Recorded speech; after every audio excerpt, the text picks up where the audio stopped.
Aidin dan aidat. Wahyu pertama yang menjadi landasan masyarakat Islam dan bekal utama pemimpin Islam itu telah membuka cakrawala Muhammad sallallahu alaihi wasallam sebagai calon pemimpin, penebar rahmat dan penegak adab mulia yang mesti menjadi rujukan ketika sebuah negeri merindukan kehidupan thayyibah mutmainnah, indah dalam kesantausaan. Baru 5 ayat dalam wahyu yang perdana ini, Nabi Muhammad sallallahu alaihi wasallam sudah ketagihan berat dan berharap sangat wahyu sesudah ini segera datang. Dalam penantian, kerinduan menyeruak dan makin membara di hati beliau. Tapi berbilang bulan telah lewat, wahyu belum juga muncul. Dalam kerinduan yang makin menyesakkan dada, dari mulut tokoh-tokoh jahiliyah berhamburan tuduhan yang menyakitkan. Muhammad, Tuhanmu telah meninggalkan engkau dan membenci engkau. Memasuki penantian bulan ke-6, tiba-tiba Jibril muncul dan membawa wahyu 11 ayat dalam satu surah Ad-Duha. Wad-duha wal-laili idza saja ma wadda'aka rabbuka wa ma qala walal akhiratu khairul laka minal ula wala sawfa yu'tika rabbuka fatarda alam yajidka yatiman fa'awa wa wajadaka dhallan fahada wa wajadaka 'ailan fa'aghna fa ammal yatima fala taqhar wa ammas sa'ila fala tanhar wa amma bi ni'mati rabbika fahaddits. Seluruh ayat-ayat dalam surah Ad-Duha ini bagi Nabi Muhammad sallallahu alaihi wasallam sungguh menjadi pelerai duka, obat lara dan sekaligus energi gerak. Pertama, melalui ayat-ayat ini Allah Subhanahu wa taala membantah keras tuduhan bahwa Allah telah meninggalkan dan membenci beliau. Kedua, bahwa apapun bentuk kelemahan yang melatar belakangi kehidupan pribadi beliau sebagai yatim, miskin, dan bingung telah Allah tutupi dengan curahan keutamaan yang besar. 3. Sebagai pemimpin umat, beliau tidak boleh abai terhadap orang-orang lemah, karena kelemahan mereka hari ini adalah kemenangan di hari esok. Tak seberapa lama setelah kehadiran wahyu Ad-Duha, wahyu berikutnya menyusul. Surah Al-Insyirah.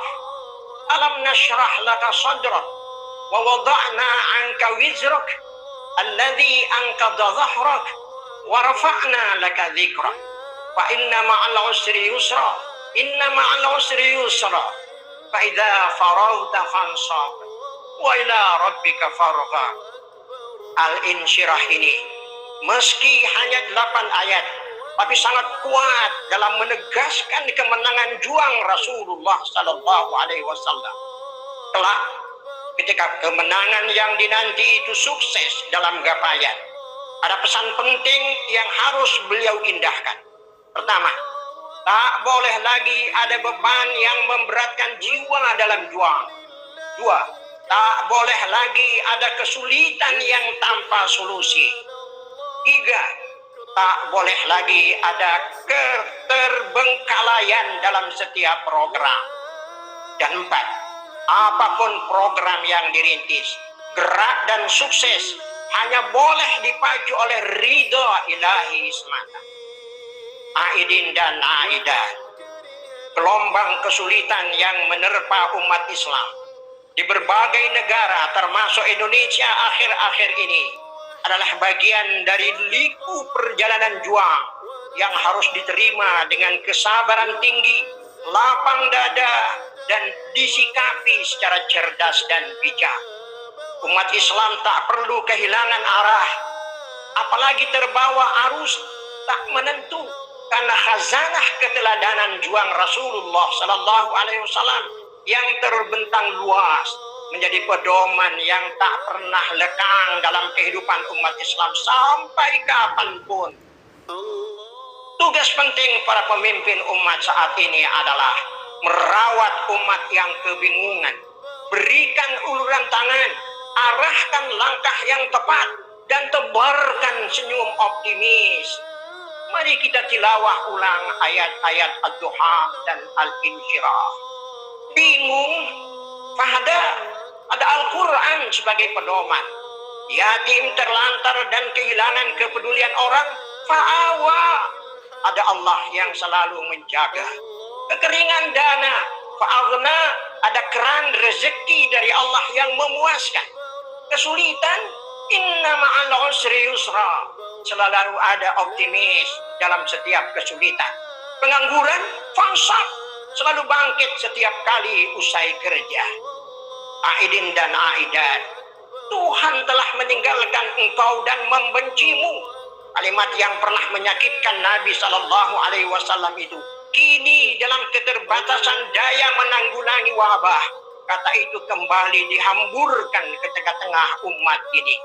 Tapi tenanglah, umat ini telah mendapatkan kekuatan Ad-Duha sejak lebih dari 14 abad silam. Ma wadda'aka rabbuka wa ma qala, Tuhanmu tak akan pernah meninggalkan engkau dan tak akan pernah membencimu. Energi Ad-Duha itu terbukti dengan gemilang mengantarkan juang Nabi SAW ke gerbang kemenangan. Aidin dan aidat, di hari Id Mubarak ini, mari kita patrikan ulang dan kita hunjamkan lebih dalam di kalbu semangat Ad-Duha, dan dengan segala kekhusyukan marilah kita buatkan kehadirat Allah Subhanahu wa taala untayan doa yang pernah diajarkan oleh Nabi sallallahu alaihi wasallam. Allahumma inna na'udzubika min jahdil bala wa darakis syaqa wa su'il qada wa syamatatil a'da. Ya Allah, sungguh kami berlindung kepadamu dari dahsyatnya bala bencana, derasnya kesengsaraan, buruknya takdir, dan girangnya musuh melihat derita kami. Rabbana ighfir lana dzunubana wa israfana fi amrina wa tsabbit aqdamana wansurna 'alal qaumil kafirin. Rabbana atina fid dunya hasanah wa fil akhirati hasanah wa qina adzabannar. Walhamdulillahi rabbil alamin.